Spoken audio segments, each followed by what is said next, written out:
Bismillahirrahmanirrahim. May I call the meeting to order. Ministers, Excellencies, distinguished delegates, welcome to Indonesia, and I'm so delighted to host this G20 Foreign Ministers meeting in Bali, the island of God. Bali is a Hindu-majority island in the country with the world's largest Muslim population. But this never stopped the Balinese people from living side by side in peace and harmony with their Muslim, Christian, Buddhist, and Confucian brothers and sisters. This is our experience in Indonesia. And take a look around us in this room. We are all different, and we cannot change this. But while we are different, we all live in the same planet. Here we are, sitting together for the first time to discuss important issues confronting all of us. I do hope that from the discussion, we will find ways to move forward. So let me take this opportunity to convey my highest appreciation to you all. I understand that many of you have taken extra efforts to attend this meeting. Your presence today reflects your support to our G20 presidency and your friendship to the people of Indonesia. It also reflects your commitment to G20 to make G20 relevant and matters. And our meeting today will be organized in two main sessions. The first session is on strengthening multilateralism, which will focus on how G20 can ensure multilateralism delivers in view of current global challenges. The second session is on addressing food and energy security and will focus on how G20 can contribute as part of solution to current food and energy crisis. Before we begin our first session, allow me to share few thoughts to frame our discussion. Colleagues, we are meeting today at a time of great challenges. The world has yet to recover from the pandemic, but we are already confronted with another crisis, the war in Ukraine. The ripple effects are being felt globally on food, energy, and fiscal space. And as always, developing and low-income countries are impacted the most. Global growth is projected to slow down to 2.9% in 2022, while inflation may reach up to 8.7% for developing countries. The question is, can we solve these global problems by our own?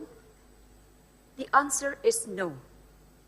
Global challenges require global solutions.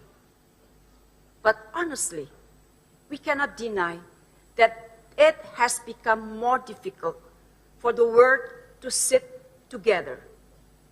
Current world situation makes people losing faith in multilateralism and its capacity to respond effectively to global challenges. Multilateralism is not perfect, but can we imagine if we have to live without multilateralism? I'm sure the situation will be even worse. Unilateralism will become the norm. The mighty will take all. And surely, and I'm sure, this is not what we want. We all have the responsibility to safeguard multilateralism, to make it deliver.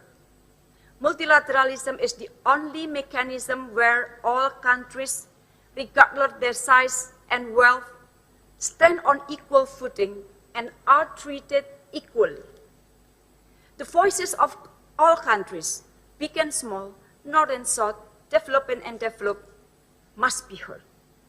This is why Indonesia presidency invited for the first time representatives of small island developing countries, our brothers and sisters from PIF, CARICOM, and together with the African Union. Because in this polarizing world, their interests also matter. Their concerns are also our concern. So multilateralism is also the only way to coordinate effectively against the global challenges. Therefore, let's try to do our best. And multilateralism will only deliver if there is trust among us. Again, try our best to strengthen strategic trust and mutual respect, and uphold all foundations and principles that we built since 1945, when the UN was established. The phrases in the UN Charter are very clear: to maintain international peace and security in conformity with the principle of justice and international laws, to develop friendly relations among nations, and to achieve international cooperation in solving international problems. So it is our responsibility to end the war sooner than later and settle our differences at the negotiating table, not at the battlefield. It is also our responsibility to build bridges, not walls, to promote common interests, not self-interest, and to be part of solution.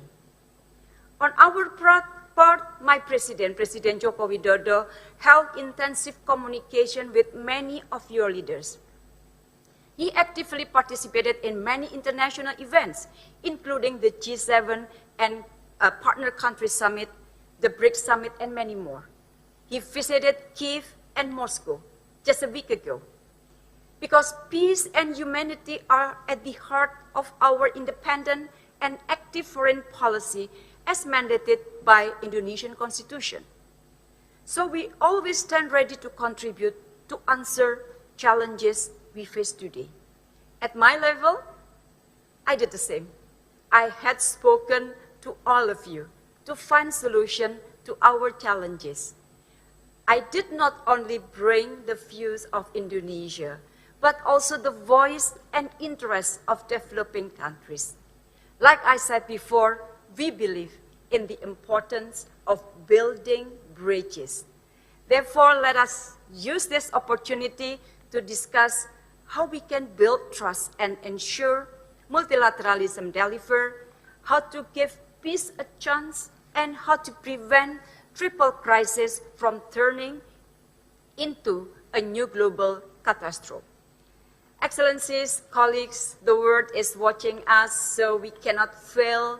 G20 must be a beacon of solution to many global challenges, and only then G20 be relevant and benefit the world at large, not only its member. I hope this perspective will provide some enrichment to our discussion today. And may I now invite our press and media colleagues to leave the room as we are going to start our closed session. Once again, colleagues from the media, thank you very much for your presence this morning. Thank you.